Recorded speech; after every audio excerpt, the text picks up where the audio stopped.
Então, terminei. Acho que vai ser isso. O último episódio do podcast. Foi aquilo que eu te falei, né? Já que vai ser um negócio especial, eu resolvi fazer algo assim, bem maluco, bem diferente do que eu já tinha feito. Algo mais próximo dos pensamentos passando na minha cabeça. Algo que eu tô tentando fazer, sei lá, desde o primeiro episódio desse podcast. Não que eu tenha conseguido agora, talvez.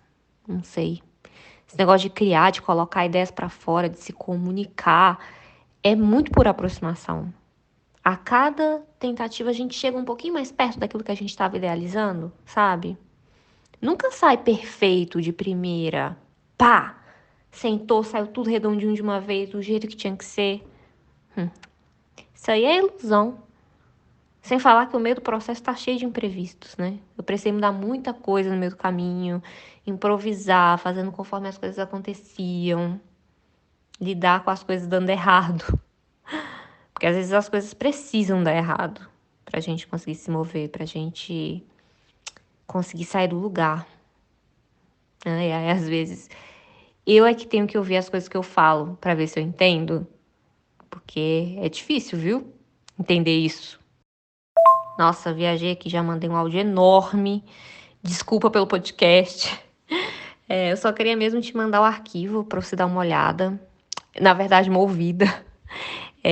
Eu sei que tá uma correria por aí, mas então, quando você puder falar, me diz o que você achou, se faz sentido isso. Também depois me conta como são as coisas aí, que eu quero saber o que você está aprontando.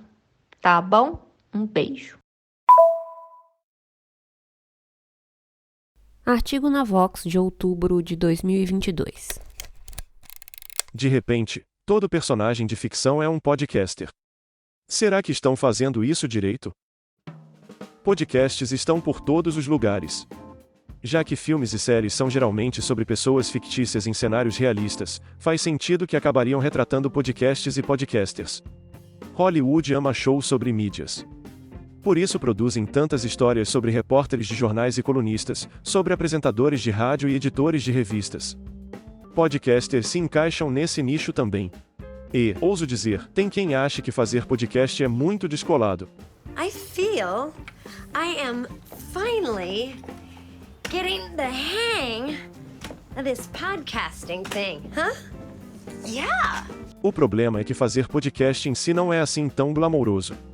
São horas de pesquisa, escrita de roteiro, gravação, planejamento e edição para cada episódio de podcast. Ficar encurvado na frente do computador editando o mesmo trecho de áudio não é algo exatamente divertido de se ver na TV. As séries e filmes apimentam um pouco o processo de fazer podcast para parecer mais legal do que é na vida real. Mas o resultado acaba não se parecendo em nada com fazer podcast. Algumas vezes, esses podcasts que aparecem nas histórias são apenas programas de rádio ao vivo. Outras vezes, a representação do fazer podcast parece tão simples quanto gravar notas em áudio. Outros personagens sequer sabem segurar um microfone corretamente. Encontramos uma podcaster disposta a compartilhar a realidade do trabalho. A Aline Valek nos convidou para o coração do estúdio onde é produzido o show Bobagens Imperdíveis. Lá conversamos sobre o processo de produção de um podcast pra lá de real. Realmente é um trabalho bem pouco glamouroso, especialmente quando você faz tudo sozinha, tem que se desdobrar pra fazer tudo, às vezes na maior correria. Mas fazer sozinho, pelo menos tem uma vantagem, né? Que é dar aquela pirada, ninguém vê, ficar bem louca. O dia inteiro ouvindo as vozes na minha cabeça dizendo que tá tudo uma merda. Não, hoje eu vou mostrar como eu faço podcast, né? Então, vamos lá ver onde a mágica acontece. Bem, aqui é onde eu trabalho, que não é bem um estúdio, né? É o meu veículo. Não, literalmente é um veículo. Bobais Perdíveis é essa nave que tá sempre pra lá e pra cá. Porque pra fazer o podcast eu tenho que estar sempre em movimento pra perseguir as pistas, né? Ir pra outros tempos, ir pra lugares que existem. A vantagem aqui é movido à curiosidade, então o aumento da gasolina não atrapalhou muito, assim, as nossas atividades. Esse aqui é o espaço onde eu passo mais tempo, às vezes são dias mergulhado em pesquisa, né? Então aí eu acho uma informação interessante, eu acho que dá um episódio, aí puxo o fio dela, vejo que tem um livro sobre, aí um livro, desculpa, tem outro livro sobre, mas tá fora de circulação, a última edição é de 1700, tá em alemão arcaico, aí eu vou atrás de alguém para traduzir, no meio do caminho eu descubro uma dissertação de mestrado sobre outro tema, que aí eu leio inteira para no final escrever 2 linhas de roteiro. Toda essa papelada aqui são os dossiês de pesquisa, com as informações que eu coleto nesse processo. Sim, é muita coisa, mas quanto mais informação eu vou juntando, mais eu consigo definir os personagens de cada episódio, que são materializados bem aqui nessa cabine, que parece uma dessas cabines, né, de ilusionistas, deve ter sido em algum momento, no segundo mal, não sei. Então, quando a pesquisa tá pronta, dá pra ver quem é o personagem que vai protagonizar a história e a imagem dele que eu uso pra ilustrar a capa do episódio. Sim, é a cabine que faz. Ó, deu sinal, vamos abrir aqui e ver quem vai aparecer. Toca zumba, zumba, zumba, toca zumba, zumba, zumba. Vamos ter o nosso caso aí também, nosso mulher, sim senhor. Toca zumba, zumba, zumba, toca zumba, zumba, zumba. Mário de Andrade, de novo. Ai ué, ai Ok. uau, o espeto nunca mais apanhará de Ok, tá bacalhau. bom, querido. Ai ué, ai Sim, uau, o tá. espeto nunca mais Vamos- apanhará de bacalhau. Terminar a entrevista, Nossa tá gente bom? já tá livre, só trabalha. Vamos ali. E aqui é onde eu gravo os episódios. Pode ver até que a minha voz deu aquela mudada, definição HD, voz de narradora. E aí aqui eu gravo nem sempre com o roteiro já pronto. Começo a gravar depois de organizar um pouco a bagunça de informações da pesquisa, de transformar numa história mais ou menos coerente. Mas muitas vezes eu vou escrevendo enquanto eu gravo, porque enquanto eu vou contando a história, eu vou entendendo para onde aquele texto tem que ir. E aí eu escrevo para conseguir falar de novo no microfone de uma maneira um pouco mais estruturada, articulando melhor as ideias e as palavras em si, porque a minha dicção não é das melhores. E aí é um exercício de paciência, porque ó, o microfone já começou a chiar, ele tá com esse problema aqui, não pode encostar, não pode mexer, que... Aí, pronto, ninguém respira, ninguém se mexe. E aí ficar gravando e regravando até ficar bom, quando a natureza deixa.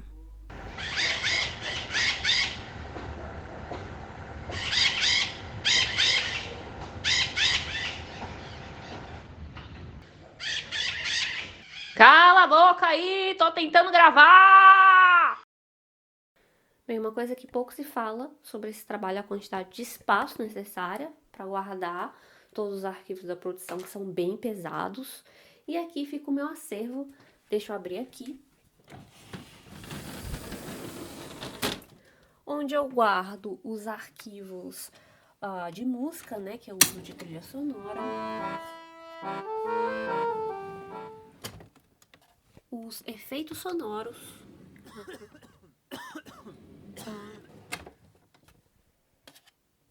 E aqui os arquivos brutos dos episódios. Tem muita coisa, os áudios dos entrevistados, os áudios de esboço.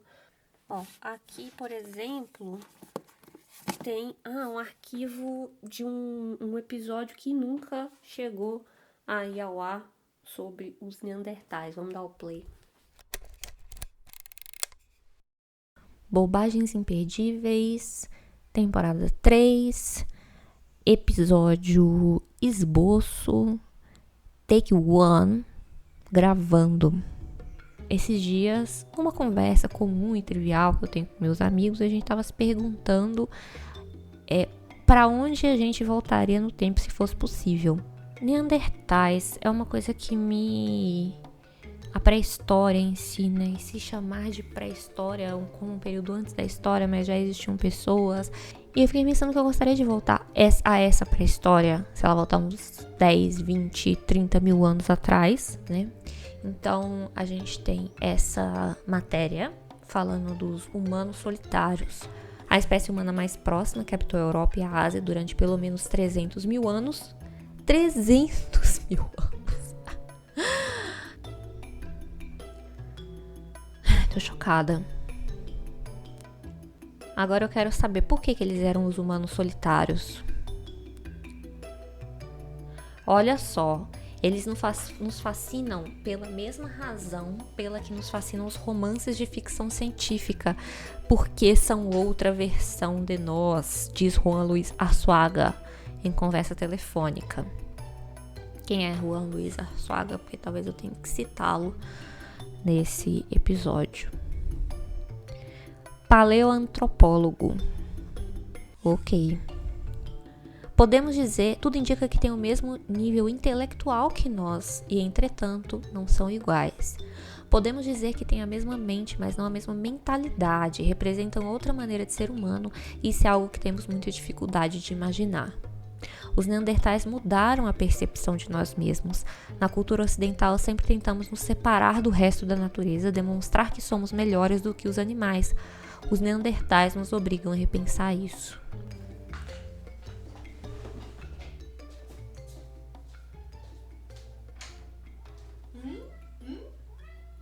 Tá bom, vou deixar aberto. Voltando aos bastidores, e a Aline conta pra gente. Qual é a melhor parte do processo? A melhor parte é ver o episódio ficar pronto. Porque a edição é um tipo de mágica. Ela faz tudo se encaixar. É uma maravilha. Até o que parece sem graça, aquilo que tá muito cagado, parece não tem jeito, dá pra arrumar na edição.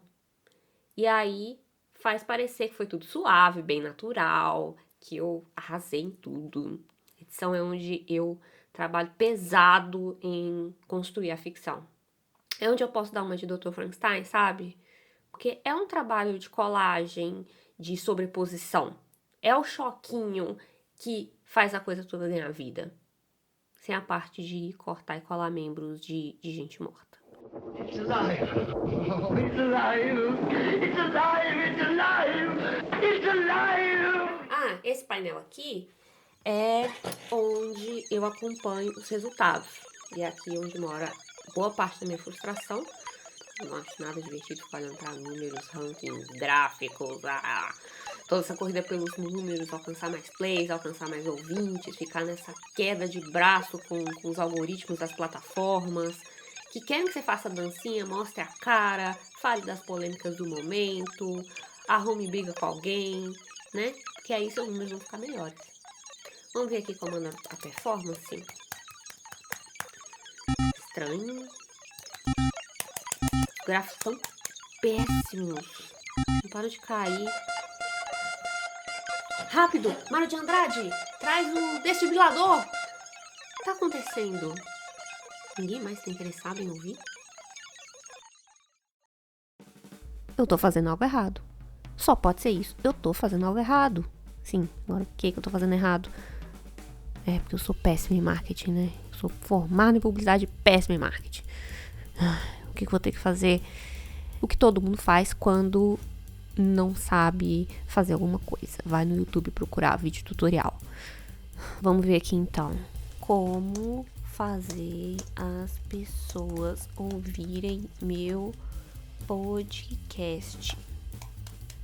Okay, so you started your podcast and nothing's working for you. In this week's episode of Podcasting Q&A, you'll learn how to get your podcast in front of more people. So you got to be patient with this stuff. You got to be consistent. That's the first thing. The very first thing you have to ask yourself is, are you being consistent And I with was it? pretty consistent for like the first 3 months How or hard so. it is to stay consistent. I have been really committed to publishing a new podcast episode every week. And are you being consistent long enough? It's not just you do it for 6 months and you're I done. think this is the basis for being successful. If you're Ai, consistência. Então, consistência é tudo. Embora eu acho que tem aí uma grande diferença entre consistência, o que chamam agora de consistência, e de frequência. Porque pra mim, consistência tem a ver com a solidez do trabalho, com você continuamente estar construindo algo que tem significado, algo que tem qualidade.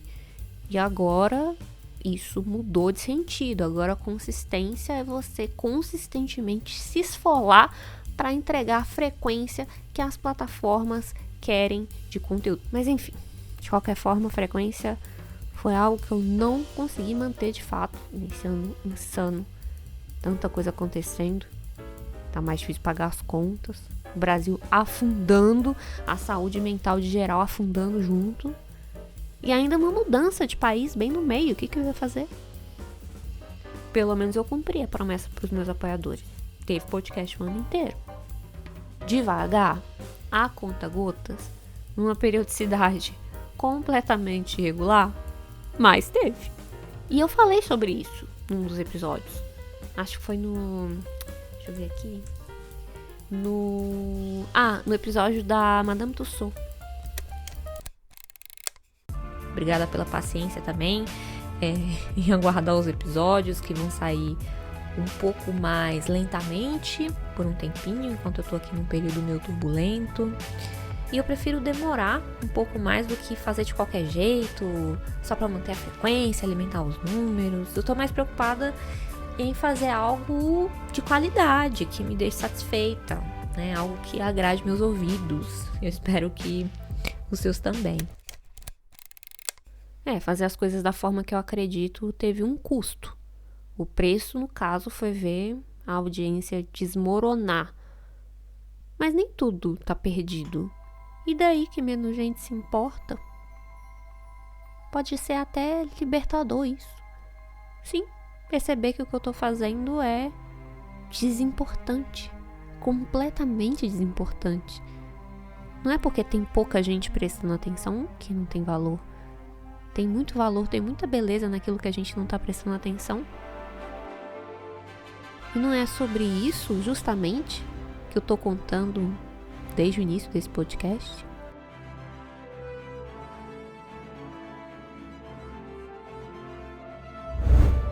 A saga de uma podcaster que tem muito a dizer, mas enfrenta seu pior inimigo: as forças do algoritmo da internet.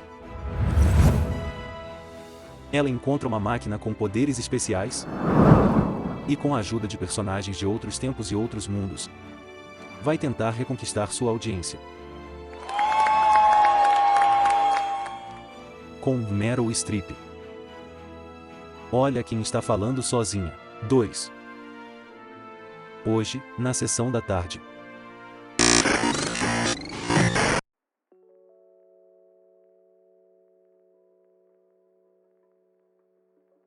Um dente. Coisa pequena, cabe um monte dentro da boca. Ainda assim cabe tanta coisa num único dente. Imagina um dente de uns 50 mil anos. Um dente de Neandertal. Eu fiquei um tempão brisando nisso. Eu não sei porque eu acabei não gravando o episódio do Neandertal. Se encaixaria perfeito nessa temporada. Pensa bem. Os cientistas conseguiram descobrir muita coisa sobre como eles viviam a partir de dentes. Sim, desse pedaço minúsculo de uma espécie humana que não existe mais há pelo menos 40 mil anos. Os pesquisadores pegaram esse dente e analisaram cada detalhe, cada estria, cada desgaste e conseguiram ler ali como eles se comportavam, o que comiam, quais doenças tinham, como caçavam, que tipo de trabalho faziam. Descobriram que eles usavam os dentes como ferramentas. Parece que roiam cordas, fios de lã, para fazer roupa, talvez cobertores. Os neandertais caminharam por essa mesma terra por 300 mil anos. É tempo demais, gente. Pensem em quanta coisa aconteceu de 2.000 anos para cá, né? Cabe muita história dentro de 300 mil anos. O que eles fizeram todo esse tempo? Mas aí começaram a desaparecer. Mudanças climáticas, a vida foi ficando mais difícil, R$9 o litro do leite. Fora que foi justamente quando outra espécie humana, mais perigosa, mais social, mais consistente, foi avançando pelo território que eles viviam. Aí deu ruim pra eles. Será que imaginavam que os dentes deles serviriam de registro? Que chegariam nessas pessoas de um futuro muito distante para ficarem especulando sobre as suas histórias? Esse é o tipo de coisa que me intriga. Eu fiquei um tempão pensando nisso. Talvez porque a minha própria espécie é fascinada em fazer registros. em colecionar registros, em especular histórias a partir desses registros. Como a Murasaki Shikibu, a primeira romancista da história, ou a Madame Tussauds, que reproduzia com perfeição as celebridades da época dela em estátuas de cera. Eu falei delas nessa temporada. Eram observadoras, tinham um olhar atento para os detalhes e registravam tudo, cada uma do seu jeito.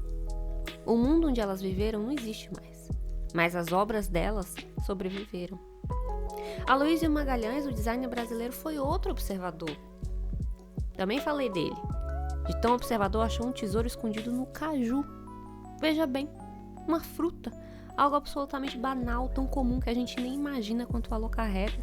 E a partir dessa fruta, ele e uma porção de pesquisadores conseguiram enxergar a enormidade de uma cultura, a relação entre pessoas, o saber fazer de um povo. Ou ainda Mário de Andrade, que tinha o projeto ambicioso de resgatar tudo sobre a cultura brasileira, sobre nossa história, nossa imaginação, e encapsular dentro de uma enciclopédia, como se num esforço de fazer nossa cultura sobreviver. James Lovelock também tinha um olhar afiado, tanto que conseguiu enxergar partículas minúsculas, microscópicas, invisíveis até então. Foi assim que conseguiu detectar o buraco na camada de ozônio. Ele também conseguiu olhar para o que é grande demais para a perspectiva humana alcançar e ver assim que talvez, num futuro não tão distante, seja a vez da nossa espécie passar pela extinção. Imagina uma outra espécie inteligente daqui a centenas de milhares de anos, recolhendo todos os cacos da humanidade, tentando entender todos esses registros que a gente deixou. Quer dizer, sobrar alguma coisa, né? Será que vão se importar com o que a gente fez aqui? Com as coisas boas, né? Quero dizer. Acho que as nossas histórias não fazem o menor sentido. Elas só importam pra gente. E os neandertais contavam histórias? De que tipo? Será que inventavam mitos, como os que eu contei aqui nessa temporada? Como a dos maias, que contavam que o ser humano foi criado pelos deuses a partir da massa cozida de milho? Será que tinham fábulas? Histórias como a da formiga e da cigarra para falar sobre o trabalho e fazer artístico? Se contavam histórias, então, talvez fizessem arte, ué. Será? Será que tinham capacidade de imaginar seres que não existiam na natureza? Tipo sereias, coiotes que falam, deuses aranha? Se contavam histórias, talvez fossem capazes de mentir, de enganar. Não, acho que não. Malas artes só podia mesmo existir entre os homo sapiens, porque uma espéciezinha com propensão para safadeza, para malandragem, essa nossa. Se os neandertais tivessem essa capacidade de passar a perna em alguém, talvez tivessem adiado a extinção. Talvez estariam aí até hoje. Eu duvido que eles soubessem mentir. Acho até que ignoravam que a nossa espécie era perigosa justamente porque tinha essa habilidade. Mais ou menos eles se comunicavam, né? Será que tinham sua própria versão do mito da Torre de Babel, uma história para entender a origem do desentendimento? Talvez criada nos breves aí 500 anos em que a espécie interagiu com o Homo sapiens, em que tentaram se entender, e muito provavelmente falhado, porque a gente não se entende nem entre nós. E é por isso que eu queria voltar no tempo, só pra observar como eles... Peraí, de onde tá vindo esse barulho? Deixar um áudio ligado aqui? Ah, só falta essa agora, o microfone tá com interferência. Não. Tá vindo lá de fora.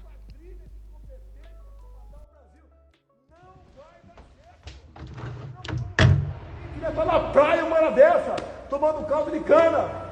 É a nossa liberdade que está em jogo. A Polícia Federal teria sido baleado pelo ex-deputado Roberto Jefferson do PTB durante o cumprimento totalmente de mandado insalubre, de só que prisão quando a gente entrou, na casa do ela veio, arrancou o cachorro da minha mão, enfiou dentro da malha e começou a sufocar o cachorro. Pegou, ela veio correndo, bateu nele. Conta da Catarina. E aí eu peguei o cachorro e saí. Risco da minha vida. Posso levar um tiro de sniper. Aqui na tela, notícia que acabou de sair. Bomba, olha só, acabou de sair no Globo. Sabe e para não parecer que tá dos ferimentos requentando do policial. notícia, tá aqui a data, ó. Seguir produzindo conteúdo de qualidade duvidosa, entretenimento bobo, porque, cara, a gente conta histórias aqui, né? Treta fútil de gente fútil. Irmão, somos todos fúteis. E apontem, e chame de corrupto. Meu Deus, isso deve ser dívida de jogo, porque só com alguém ameaçando quebrar suas pernas se você não pagar, é que você vai e topa um trabalho desse.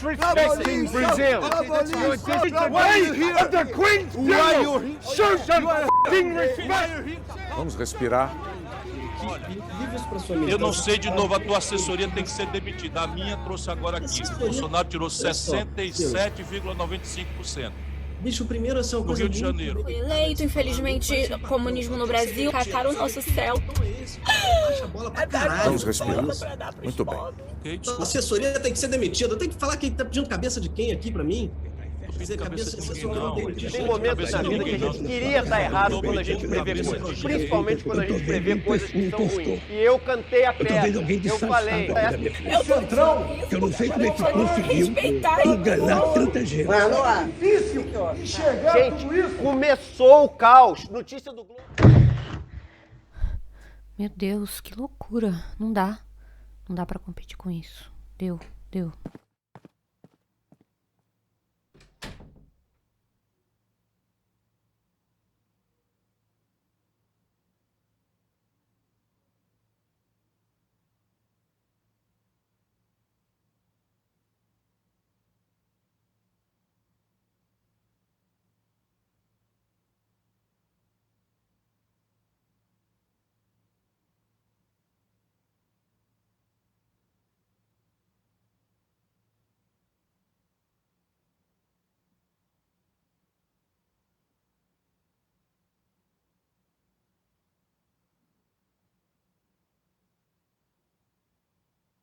O silêncio é intolerável, não é?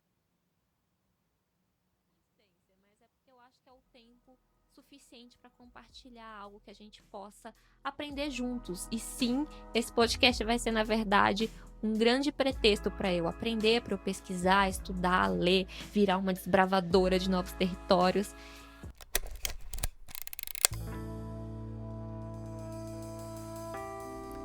Esse trecho que você acabou de ouvir, eu falei lá no primeiro episódio do podcast. Por mais que eu tenha experimentado muitas coisas diferentes ao longo desses 4 anos, essa essência nunca mudou.